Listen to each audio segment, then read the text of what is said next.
Hi, it's Christy of So to Speak, and welcome back to the Closet series. We are in the midst of summer, and you might be in this space where you're like, you know what? I have a little bit more air room, I have a little bit more mental space. I'm going to dust off an old creative project and get to it. I'm not going to shelve it anymore.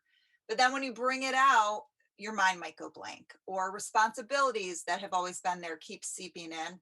Or maybe you just want to sit in the sun and feel it on your face, because who can blame you?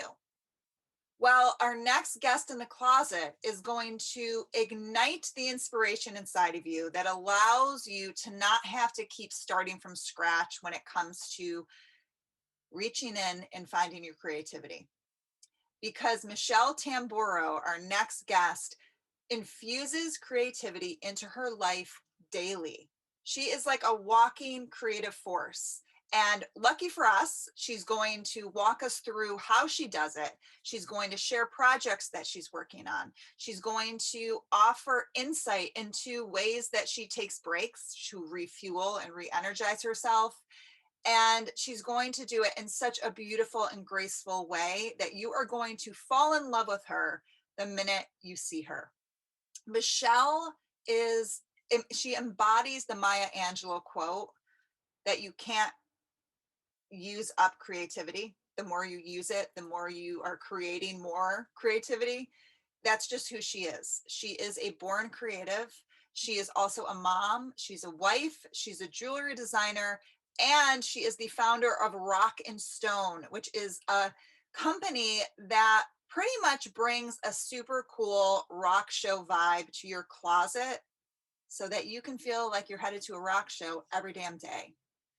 And she's going to share Rock and Stone's just their philosophy, and also how it was born, how it came to be, this idea that she had for decades and brought it to life decades later.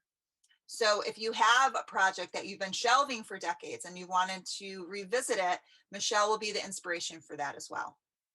So without further ado, please sit back, relax, and enjoy our conversation. We were just starting to talk offline, and I was like, let's just carry that in. Yeah. Rock and Stone is such a distinct line, and I'm not surprised, knowing you for as long as I've known you, and just like it's so speaking to who you are too. And Yeah. I just think it's awesome. Was it always that? Was it always like that vision for you of what it is now? Yeah. I mean, actually, it's funny how it all happened because I was working for a brand that also was like really me back when, I was like 20 something, like just maybe 30-ish. I was super, bohemian and feeling very like, everything was feathers and everything was, light and happy. And I was going to meditation retreats and like really like feeling like I was kind of just starting to do my own, be my own person. I was like moved out of my parents, had been living on my own for a while, but suddenly started to feel like my own sense of style. And I was working for a company doing jewelry, and they sort of had this opening for something totally new and different, and so they kind of gave me the freedom to do whatever I wanted to at that point. So I was very excited because I felt like I grew up in the Midwest. I grew up shopping only at Target. Like I didn't have many outlets, and so this company was going to provide jewelry products for that sort of genre and that sort of price point. So I was super excited to be able to do things that like my teenage self would have bought. So I got into doing lots of details and like make sure that the back of everything was done, and like the just really spending a lot of time on details. And at that point I feel like the industry hadn't really in that price point hadn't really been going there. So I sort of like cut my teeth on that line. And as I was doing that, I grew up and I got a little more like, oh, I'm feeling a little more rock and roll, and like my style changed. But the brand was like, no, no, no, this is what we're about. So you're going to continue to do this. 7 years. Within that time frame, the mother company had asked me to develop another brand. And so like, come up with anything you want, make it really cool. I was like, great, this is where I'm going to come up with something that I really feel like is me. And so I came up with a name, Rock and Stone. and we developed a logo, and we developed like a line that was very edgy and super big and chunky and silver and kind of at the moment, feeling kind of very LA rocker, which I loved it. And as they went to sort of market it around, it was like, well, we don't have enough money to spend a lot on this right now. We're going to focus on the bigger brand. And like they kind of just let it fall by the wayside, which was fine, because I was very busy with the other brand. But at a certain point, my life changed. I left that company and was, on my way to do something different. And my previous VP called me one day and he was like, guess what? I was like, what? He's like, well, they sold the rights to the name that you came up with. Do you want it? I was like, So, I immediately went and purchased my trademark for Rock and Stone. And I, just kind of put it in my pocket. That was maybe, I don't know, 20 years ago. So I had it sitting, and, time went on. I changed jobs a few times, went to different companies, never really had the experience of working for a company that was like, oh my God, I want to wear everything, or, oh, this is exactly me. And so come to, 2 years, 3, is it 3 years ago now? I can't even remember how long ago it was. The company that I was working for, they pulled the funding. And so we were all let go at the same time. And so here I am, like unemployed for the first time. I panicked and, was very nervous about what my next move would be. And while I was kind of waiting out I had, paid, they gave me some severance, to kind of cool you off and let you like figure out what you're going to do next. I was like, you know what? Like now might be the time to pull that thing out, and sort of think about it. And so, I gathered some of my girlfriends who, I had been working with at my very first job. We all kind of had the same sort of synergy, and that, they're all just like amazing women who have great ideas and who are great merchants or great leather designers. And we all kind of sat down one day and we're like, remember that idea? And like, what do you guys think? And would you want to collaborate on something? And so I was able to grab, some friends, and we were able to sort of pull together a collection. And with our shared knowledge, we had it produced, and we came up with, I think at the beginning we had like 15 bags. And like, I said, I come from a jewelry background. I wasn't really thinking I would be doing handbags per se, but at the same time, I do jewelry every day of my life. It's like, do I really want to do jewelry like as my own thing? Like, so it's sort of like we were sort of speaking about like what being creative and like what you need from your creative side. And sometimes, doing something all the time, you get a little like your brain, your that part of your brain gets a little tired of seeing that same Sure. scenario, Sure. and being able to project that same sort of thinking onto something completely different is exciting and feels like it opens up a lot of avenues. And actually at the time I was worried about doing jewelry because, I didn't know if it was a conflict of interest with, my contract that I'd had with my old company. And I was like, I don't really want to get, I don't want to, it felt kind of like, I don't like that feeling of like, it's not really set in stone. Like they don't really know that that's something I'd want to do. And I don't want to get myself into any trouble, because it becomes collateral. Like your designs, even they work for somebody else, like your designs become their property. It's not your property. So if they think you're coming up with designs while you're working for them and it's to benefit you, they almost have something over you. Like they can almost take that from you, in a sense. And so, I didn't want to be, I didn't want to like cross over it anyway. So I think my contribution to the line at first was that I'm really obsessed with feathers, and like I really love that detailing, and that was something that I'd always kind of carried through. And every time I would do a line with another company, you'd find a couple feathers in there here and there. But so we found a few feathers, and one of my first projects was wanting to cast them out of metal, which always seemed like, is it possible? Like, can they do it? And so I had worked with a couple of factories in the city who were willing to kind of experiment with me a little bit. And we've got the first feather that we worked on. I think by the third try we had it. Like we played with, how how they casted it, how they modeled it, and um, yeah, it turned out really cool. So that ended up being my contribution to the handbag line. The initial was there's a big feather, uh, sort of motif across, and that being like our own idea of fragility but strength at the same time. Like it's this amazing kind of miracle thing that puts birds in the air and like kind of feels like this very soft and delicate thing as well. Yeah. So you had said that you put it in your contract. So, Yeah, so I which is such a yeah. brave move. So like I want you to highlight that because there are so many people and women specifically who may be nervous that that could risk their opportunity. So Yeah. did any fears come up putting that in? Oh gosh, yes. Yeah. When I went for my interview, I'm currently working at a new company, and when I went for the interview, I knew a couple of people who worked there. Like I knew industry is very small, but when I first started interviewing, I was feeling that feeling in the pit of my stomach. Like this is the time to own up to, like, I have these ideas and I might have a business, and it may not be doing anything yet, but it could be doing something in a year, it could be doing something in 10 years. Like I don't want it to be a surprise or a reason for someone to say, you know what, you did that and now I don't want you to work here any longer. And like I said, the companies that are available to work for in jewelry are very there aren't that many, and this one in particular I really really enjoy and really really love the integrity of the company. And they're a family owned business, and they are very small, but they only do jewelry. So I came to them with my contract saying, listen, I have a handbag collection that I've been selling, and I have a website that is active, and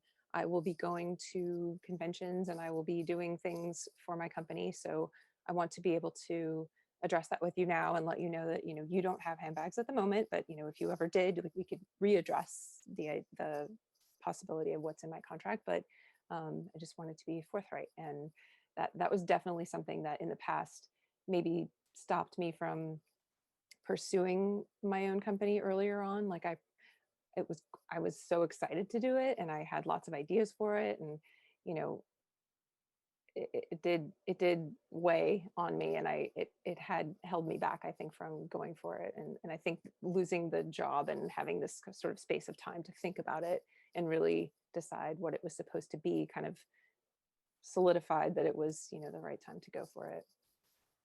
And what was their response when you told um them and you want it in the contract? Was there yeah, they were like, where should we put it, here, or where do you think? And what's the verbiage look like? And I had spoken with my director, who's my direct boss, and we worked on what the language should be. And just so it's clear that, like, I've got this thing, and whether it stays small and I sell a bag every month, or I sell a bag once a year, like it doesn't need to be looked at. It's like, here it is. This is something I am doing as well. I do a lot of other things on the side as well. I just have to. Like, I feel like there's lots of, the thing of creativity is, like I said, like, you want a different canvas that keeps it fresh. Like, so I try to keep a different canvas going pretty much all the time. on top of being a mom to the most Yeah. adorable little boy?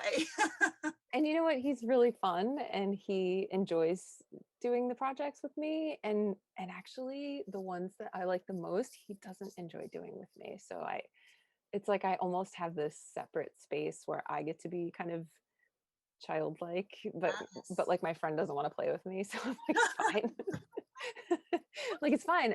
And I actually think it's good for him to see me doing things on my own, where it's not like, we have to do it together. It's like, okay, well, I like doing this, so I'm going to do it whether you're joining me or not. And it's okay to do things on your own. It's okay to be autonomous. It's okay to have, just a space to yourself. Like, you don't always have to be entertaining each other. Like, that's okay. I mean, you have two children too. I know you probably feel the same way. It's like, can we just be together, but be like together, but not be together? Like, Separate.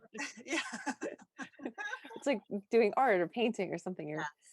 like, I enjoy painting, or I enjoy um, sketching, and he likes to build things with Legos, or he likes to um, imagine. He does a lot of imagination things. So it's like we do them together sometimes, but I find that we kind of bicker when we do them together. Like if he's like, "Hey mom, play this game with me," and then he's like, "No, you're doing it wrong," or "No, that's not how this one talks," or like, so it's sort of like, well, why don't you just do your world and be happy? And I'm here to be near you. Like I'm in proximity of you, but just you can do that thing and not be concerned with how I'm doing it. Like, Well, all I see is in like 20 years, everybody's got to look out for the name Hudson Tamburro being a oh director. yeah, Clearly, he's a yeah, director in the making.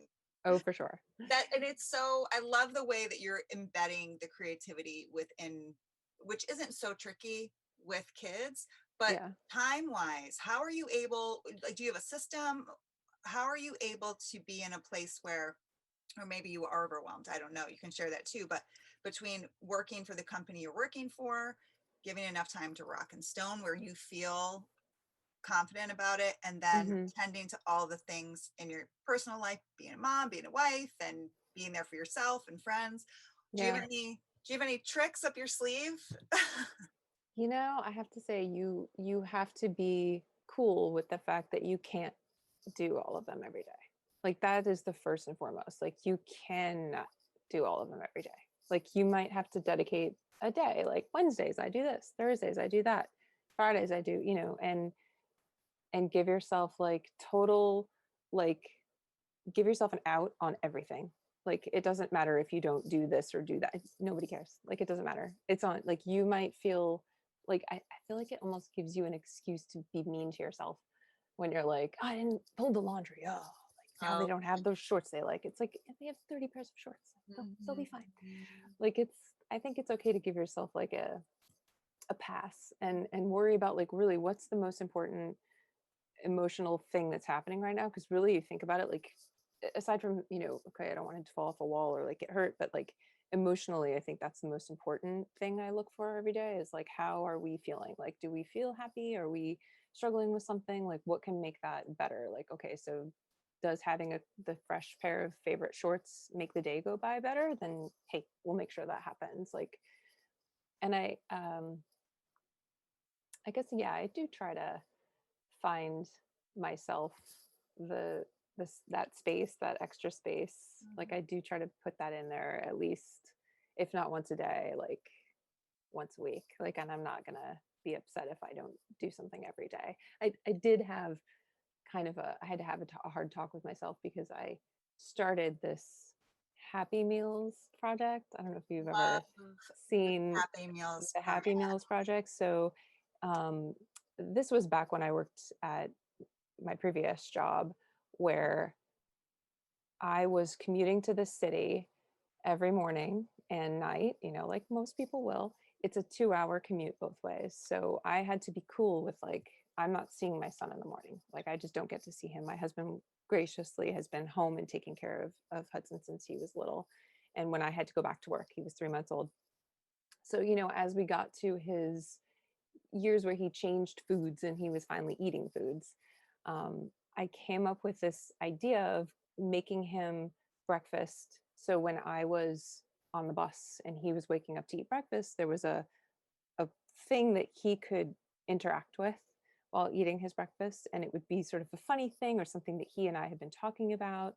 And so it turned into uh, this plate of breakfast. Like it would be fruit or pancakes or I don't know, mostly fruit, pancakes, yogurt sometimes, that I would then shape into an animal or a picture or a book we'd been reading. He'd pick an illustration from the book and I would create the illustration out of the foods. And like, again, this is my design background. This is my jewelry craziness, my tiny detail oriented brain needing a break from jewelry. And like, what else can I do?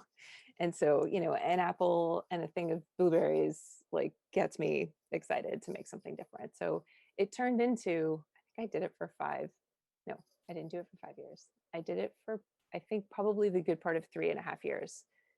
Every morning he had a plate.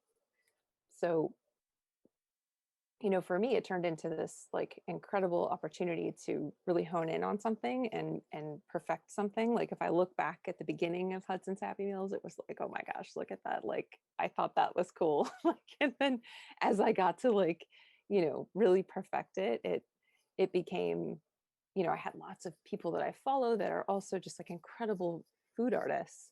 And Mhm. so I would pick up tips and tricks from people or text people on the side, like, how do you make this? Or what food could I use to make hair? Or like, just like it became this obsession. But it was more to kind of make up for that morning time that I wasn't going to get with him. And then at night when I would come home, our dinner conversation would be around, what did you eat for breakfast? And did you like it? Was it funny? Did you not? Like, we would have a chat about it. And, because the rest of his day he's spending with his dad or he's with his friends. And so he didn't have a rapport with me except for on the weekends, or like, so I was sort of hungry to connect with him in some way that, something that I could control, being in control of.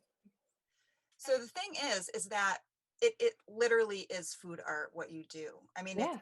it is mind blowing. It's really And it's fun. beautiful. I mean, Yeah. it's museum worthy. It's absolutely gorgeous. Ah, thanks. But the main thing that I get from what you were saying and the energy behind what you're saying is that it wasn't coming from guilt from not seeing Hudson. It was a mutual win-win because you Yeah. felt like you were providing him with something really, really specific to mom. So it was Mm, like a connection to you guys, which was super fun.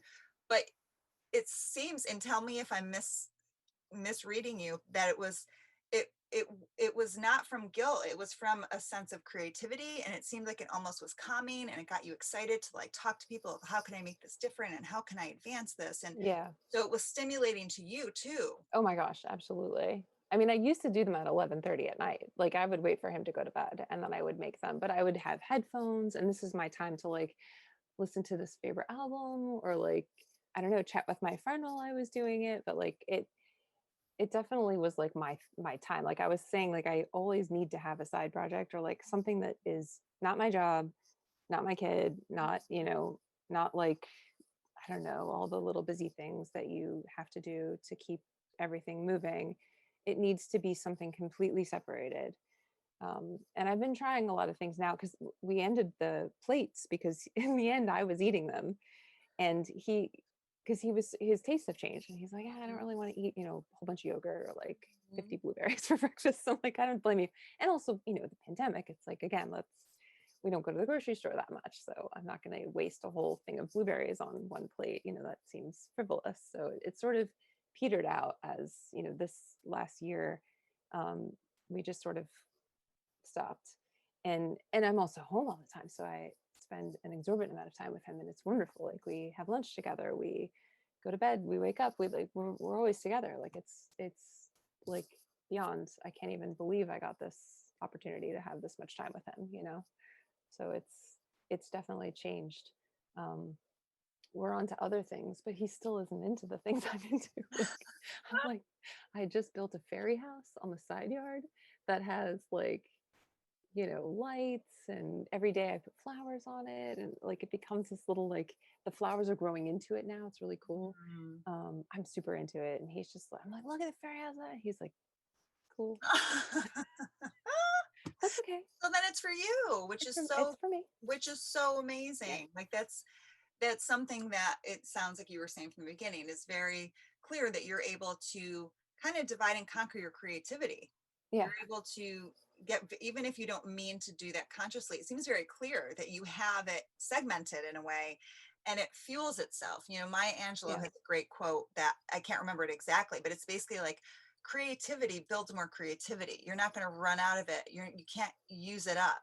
yeah, So it's that re-energizing energy, and you are just living proof of it. yeah. It's so It's incredible. You true. mentioned, which I did not know, like I cannot believe you had the idea for Rock and Stone over 20 years ago. Yeah, And as a creative, and you're clearly able to um, channel it, right? You don't get scattered and stuck in this kind of paralysis by analysis. Like I have all these ideas, and what do I do? You're able to channel it.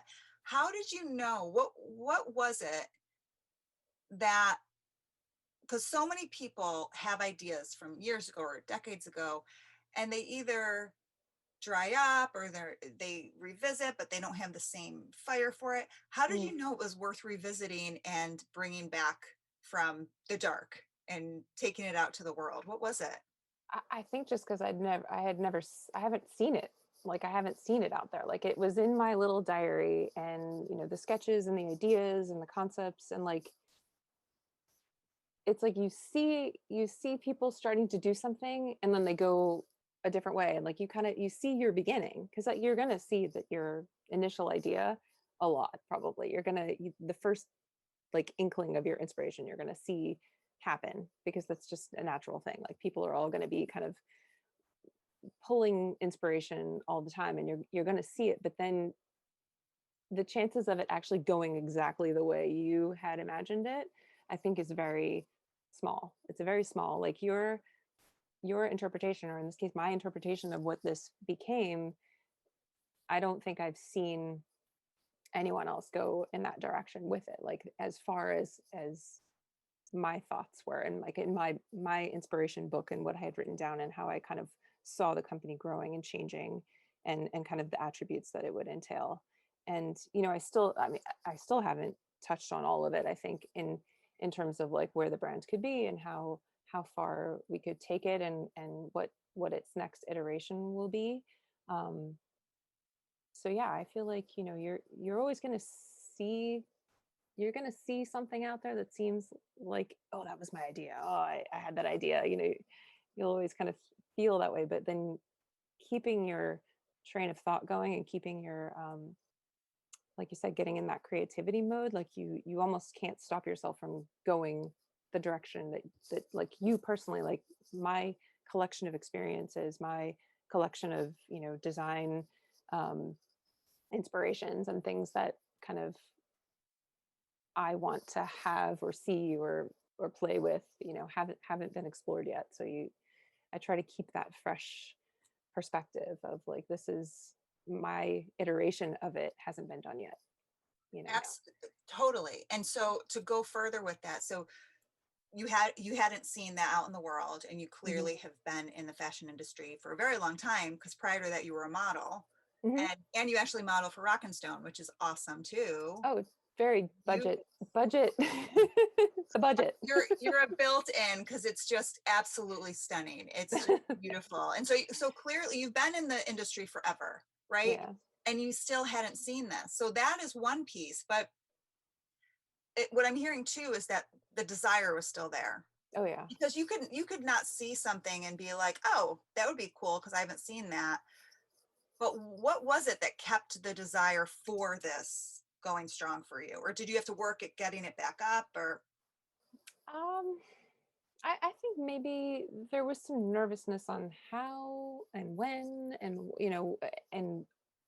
and how, like there was all the, that feeling of like I don't know that I can see the fruition of it yet, like I can't imagine it yet, but I want to. And so I think when I got to the point where, um the time was available to me, and the space, and it was sort of like a green light to, yes, you can be the person who talks about this, and you can be the person who goes out and speaks to people about the brand. Like I think that in itself was really the reason we went for it. It was like, before that it was like, okay, I have all these great ideas, but it's like I want to be the one who gets to take it out there, and until I was free to do that, and I think I just had to find the way to do it. It wasn't that I wasn't free to do it. It was like I wasn't finding the right path to do it. And I think just getting that squared away, and making it very clear to everyone in my life what I was going to do, um, you know, then it kind of gave me I gave myself permission to go ahead and do it. Mhm. Yeah. Absolutely. And it sounds so like there weren't a lot of hiccups, like in regard, it seems like it was kind of Yeah. put away, and okay, and then and then Yeah. what's going to happen now, and it's going to come back out, and that Yeah. flow and ease of it. And I'm not saying that there weren't challenges, because every entrepreneur, founder, creative human has challenges. Yeah. But I'm wondering, you and I had talked about this before, like where do you, so we talked about creativity, and inspiration is inherently part of creativity, but how do you find the time, or do you feel that you need to like designate time in the day that's blocked out for inspiration, or do you go out in the world? Like, how do you keep yourself inspired? Do you have Yeah. some sort of ritual or anything? I think I definitely take time. Like I definitely say, and that's kind of part of my own like habits at work too, because I have to be creative to come up with, the new collections or whatever we're doing. So we usually have like a week where we're like, okay, this week we're going to go outside and go to the museums, or like when we were in the city, we would, go look around at every shop we loved and like kind of get reinvigorated with what's happening out there. And I think the same with Rock and Stone. I had to just get my head back in. Like I said, I have a book. Like I have a book for everything that I do. Like I have like a sketchbook or like a thing like that. Like I have it next to me because I'm like, I might want to ask you a question or think, if I want to write something down. Mhm. I always have a notebook with me, always with a pencil, like so I can draw something or Yeah.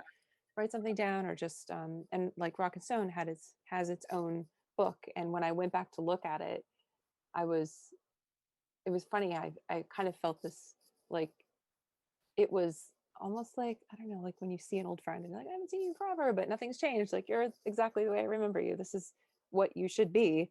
And it did feel like that. Like it was everything in there was like yes, this is timeless. This stuff is timeless. This idea is timeless.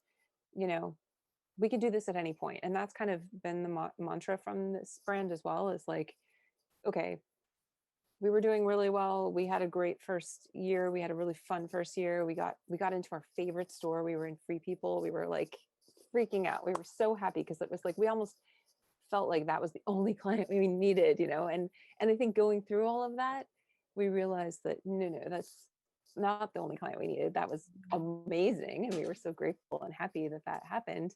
Um, but that this isn't a marathon where we're gonna I'm sorry, this is a marathon. It's like this isn't a quick race where we're just gonna like throw everything out and like okay, it doesn't sell or something doesn't happen or you know we don't get the result we want and so we just like let it go. Like I'm not interested in that.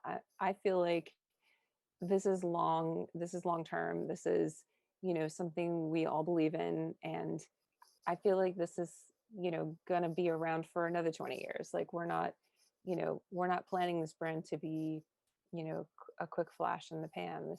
This is like our style, our design integrity. These are the things that we love and that's not going to go anywhere. So we're going to need an outlet for that. And this Yep. outlet is, open for as long as it can be, you know. And so for that reason too, we've kept it on a level that we can finance ourselves. We've kept it, in-house. Like you're looking at my warehouse where I keep all of my production. And, like you said, I model for the brand. My husband is the photographer. He built our website. Like everything is, just as we can handle on our own. And if things get to a place where we need to look for more financing or we need to grow bigger, we can. But I feel like the smarter thing to do is to keep it in within your means until that opportunity arises. Like, Mhm. you know, we were able to go to some of the shows. We had a accessory show in Vegas, and that's where we met the Free People buyers. And I literally just it just blew my mind that like I finally had met this woman like that buys from my favorite store, and she was into the bags, and it was just like this is a dream. Like this isn't real. Like this is so fun.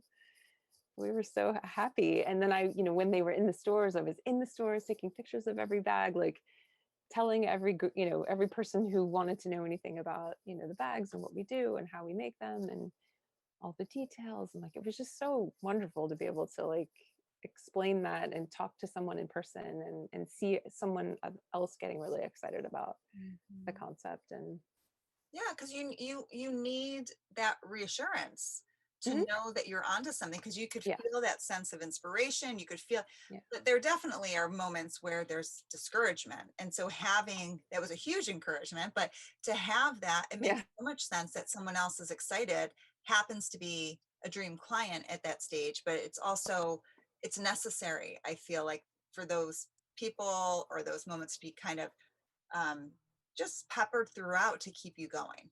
yeah, yeah. It's like this validation of Mhm. some kind. And the validation to me, I think really counts when it's um, when you really believe in this like you really believe in your project, and you want to meet people who feel naturally excited about what you're doing. Sure. Like, I feel like having a background in commercial products and going, having a background in like these big corporate sort of companies, you see a lot of how these things go, and you see a lot of like, you know take this brand, you can have this brand if you buy into the, like, you kind of get this like, oh, but they didn't really like it, they just took it because they felt like they needed, like, there's all these sort of conversations around, how businesses are really run. And it's very intimidating to see, I think, sometimes that side of it, and kind of understand that, like, as a naive designer, you're like, oh, they really love this, and they're really into, and it's not always that case. And so you kind of have to take yourself back a little bit, and I think with this product, it was like, I really, really just want people to love it. Like, I want people who really feel this need to have this kind of What product. type of lady would be your rock and stone ideal customer?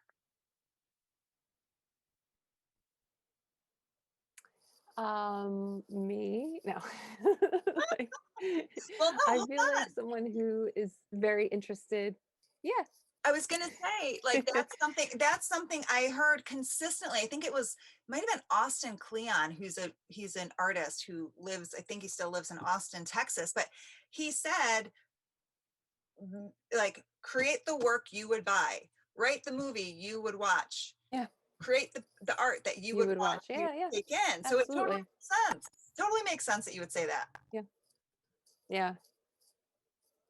Yeah, I mean, I think that that was why it was all brought to fruition, was because, I'm looking for something that I can't find out there. So what do I do? How do I get it? Well, I have these talents. I can make this thing. I have these connections. I can have this thing made. And that's sort of like what I was saying in the beginning, where, um, I have a few friends, and we're all sort of in the same, we all sort of have the same um, style, I guess, or like wants for what we have, or like when we buy something, it's like we all have the same sort of design attributes. So having them to kind of bounce ideas off of, and what are you looking for when you buy, a bag, or like you're gonna go out with your kid, like what do you need, like what do you need to have with you? Because think about it, like it's basically like a woman has a bag because your pockets aren't big enough. Like, because like, what do you really need with you? Like, okay, so what's the most important thing you need to bring with you when you go out for a drink at night? Like, you have a few things. Everyone has like a handful of things they want to bring with them. And so for myself, it was like, okay, I need to have these things, but I need to make sure that um you know it doesn't open up, or like, I can wear it as a crossbody, or I can have my hands free because I live in a city. Like, I don't want to have, a handle bag. Doesn't make any sense for me. So there was these sorts of needs. And I think that, like, I'm obsessed with design. I'm obsessed with the 70s. Like, I feel like I have um some details that are sort of just ingrained in me that I like. And for me, my customer would also appreciate those details, maybe even things that they wouldn't have thought of that they wanted, because they're not thinking about it the same way that I'm thinking about it. And so I'm providing them with something they didn't even know they needed inside of a bag, or as far as like design details, or the length of the strap so that you can wear it across your winter coat and still be hands free when you're traveling to the city, but you've got a killer bag and it has some awesome fringe on it, and you can still look really, really cool and effortless with um, a practical bag. So yeah, I think that's my customer. Like, I feel like, I've met girls in their 20s who love the bags, all the way up to like when I worked for Lucky Brand for years doing jewelry, and I would sit at the counter at Macy's, speaking with every woman who would fawn over the jewelry, and 9 times out of 10 they were, over six. Like, I was at Woodstock, like I remember this type of earring, like, I literally would just sit for hours and just like talk to people who picked up the jewelry, just because I was so interested to know what drew them to it. And it was very eye-opening, and I found that, again, like the age range is very big. It's not just people who remember that style. It's also coming up in fashion now, or um, I think the younger girls are always looking for something that they haven't seen before, and I think if we can do it cool, if we can make it look cool, and um, yeah, I think it's really kind of ageless. Anybody who's watching who's juggling a ton, like the vast majority of women are aged right now, but they do have this itch of an idea that they had 2 years Hmm. ago, 5 years ago, 10 years ago. Hmm. What would be your advice for them in finding time, like carving time in, Hmm. that creates a sense of excitement or anticipation um, or love or joy versus overwhelm? Yeah. How could they go about that? I think, like, you just be kind to yourself. Like, you don't even need an hour. You need a half an hour. You need the space, though. I think you take yourself out of your current, like, what's happening. Give yourself permission to have half an hour, 2 hours to yourself, and really just focus on that one idea. Like, focus on that one thing, and keep a journal. Like, I think that was really helpful for me. Like, every time I had an idea, or I wanted to explore something within my idea before it was actually before it actually was able to come to fruition, I would put it in that book. Like, I would sketch out an idea, or if I saw a cool picture of something, like, I would just make this scrapbook and keep it going. Like, keep it going, because even if it doesn't, if you never do anything with it, even if if you decide you're not going to do anything with it, at least you've got this kind of diary of this idea that seems, you know you're giving it some life, even if you're writing about it or spending that time to just free your mind of your other um, duties and obligations. I'm like, give yourself the space to be creative. And you know I'll say, like, yeah, I had a hard time juggling.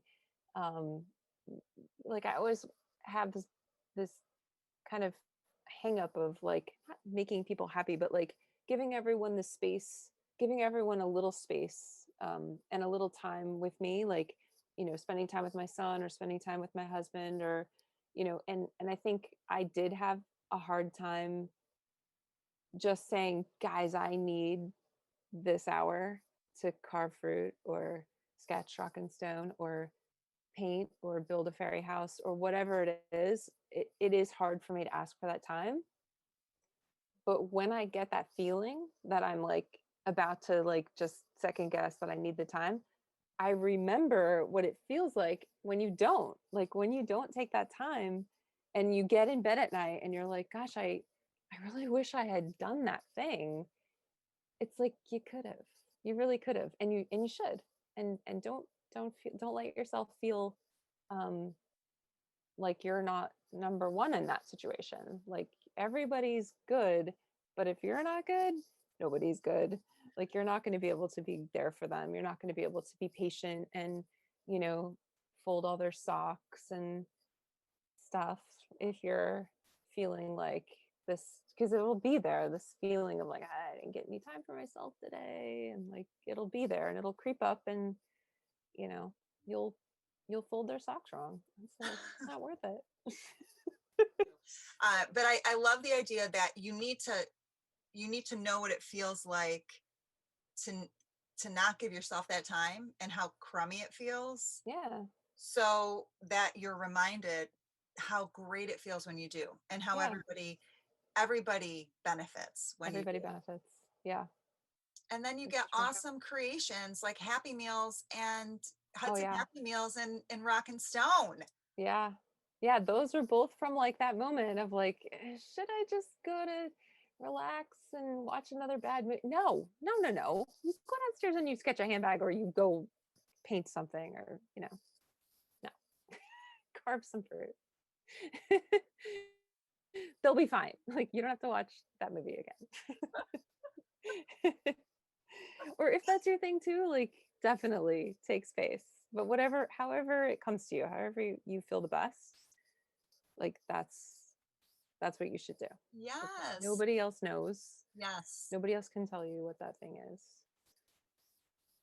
And yeah, I'll tell you, like years ago, at one of my jobs, I had a partner. We were both creative directors at the same time, and he was this badass skateboarder on the side, and I was like, "What?"